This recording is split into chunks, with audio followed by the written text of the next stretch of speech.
एक पिता के पत्र ने बेटी की जिंदगी बदल दी।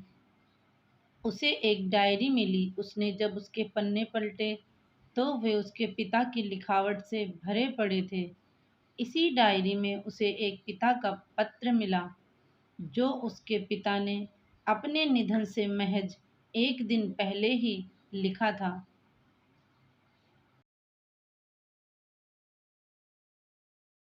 अपने माता पिता की इकलौती संतान किरण ने वकील बनने के अपने सपने को पीछे छोड़ते हुए महज 21 साल की उम्र में शादी कर ली थी। उसने अपने पति महेश के साथ एक खुशहाल जीवन के सपने संजोए थे, लेकिन दुर्भाग्य से उसका यह रिश्ता किसी बुरे सपने से कम नहीं था। हर शाम काम से घर लौटने के बाद महेश खूब शराब पीता और हंगामा करता। एक रात जब किरण ने महेश को डिनर परोसा तो महेश, जो पहले ही विस्की की आधी बोतल खत्म कर चुका था, इतना भड़क गया कि उसने खाने की प्लेट को हवा में फेंकते हुए उसे धक्का दे दिया। फिर वह नशे में धुत होकर चिल्लाया, "यू आर बर्थलेस! तुम अच्छा खाना तक नहीं बना सकती।" यह देखकर वह अंदर तक हिल गई। किरण ने महसूस किया कि वह अब इस यातना को और नहीं सहन कर सकती। उस रात जब महेश शराब पीकर बेहोश हो गया तो किरण हिम्मत जुटाकर वहां से भाग गई। वह अपने परिवार के पास वापस चली गई, जहां उसका भाई अंकित और उसकी पत्नी श्वेता रहते थे। हालांकि किरण ने उन्हें अपनी वापसी के बारे में सूचित कर दिया था, लेकिन वे उसे देखकर बहुत खुश नहीं थे। उसने अपना बैग लिया और अपने उस कमरे में चली गई जहां शादी से पहले उसने अपनी जिंदगी गुजारी थी। अपने कमरे में सब कुछ बदला हुआ देखकर उसे बहुत हैरानी हुई।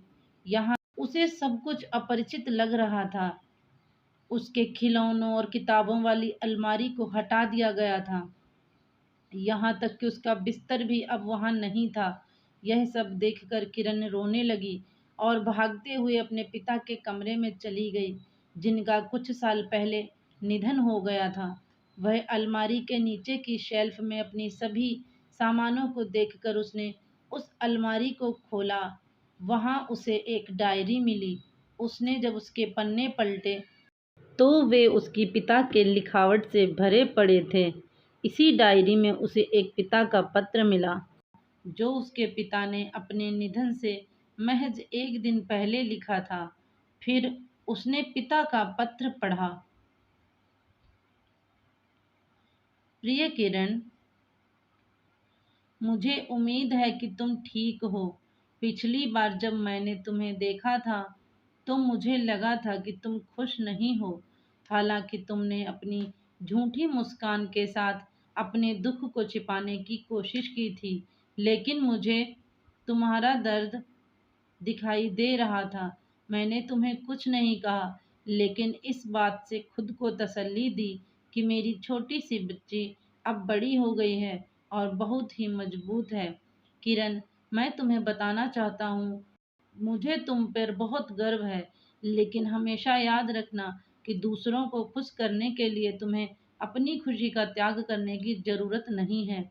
मुझे जीवन में बस इस बात का अफसोस है कि तुम अपने वकील बनने के सपने को पूरा नहीं किया। अभी भी देर नहीं हुई है मेरी बच्ची। मुझे तुम पर पूरा भरोसा है। तुम अभी भी उसे पूरा कर सकती हो। मैं उम्मीद करता हूँ कि जल्द ही तुमसे फिर मुलाकात होगी। मेरी प्यारी बच्ची, सदा खुश रहो और अपने परिवार का ख्याल रखो। तुम्हारे पापा। किरण अपने पिता का पत्र पढ़कर स्तब्ध थी। उसे लगा कि जैसे उसके पिता उसके बगल में बैठकर यह शब्द कह रहे हैं।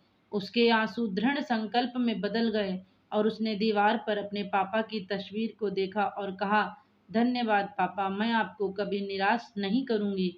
तब से 10 साल बीत चुके हैं और आज किरण एक सफल वकील है। उसका एक बड़ा ऑफिस है जहां वह प्रतिदिन कई क्लाइंट के साथ डील करती है। हर सुबह काम शुरू करने से पहले वह डायरी निकालकर पिता का पत्र पढ़ती है जिसने उसकी जिंदगी बदल दी। तो दोस्तों, आपको ये कहानी कैसी लगी? कमेंट करके ज़रूर बताना, और कहानी पसंद आई हो तो प्लीज़ इसे लाइक शेयर करना, और चैनल पर नए हैं तो सब्सक्राइब करें। धन्यवाद।